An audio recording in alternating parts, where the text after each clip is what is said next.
ஓம் நீ காலரூபி மந்திரமாக்கும். ஏன்னா புத்த மதத்தில் இம்பார்ட்டண்ட்டான ஒரு தேவதை കാലരൂപിയാക്കും. ഓം 4000 പ്രേതത്തെ ഒരുമിച്ച് കണ്ട കാലരൂപി തൻ്റെ സ്വരൂപത്തിലെ പകുതി കാലനേമിക്ക് നൽകി പോരിന് പോയി. പോരടിച്ച്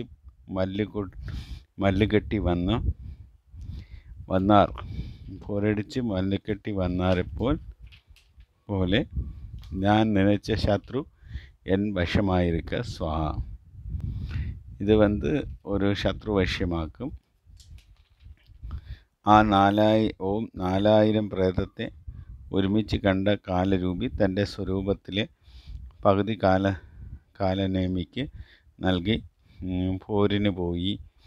പോരടിച്ച് മല്ലുകെട്ടി വന്നാലെപ്പോലെ ഞാൻ നനച്ച ശത്രു എൻ വശമായിക സ്വാഹ. ഇത് ഒരു ശത്രു വശ്യമന്ത്രം.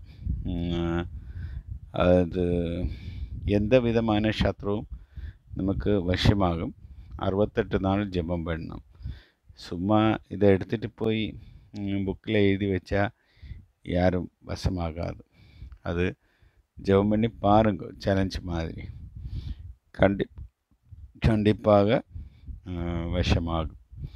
Thank you friends, thank you. சப்ஸ்கிரைப் பண்ணுங்க, ஷேர் பண்ணுங்க.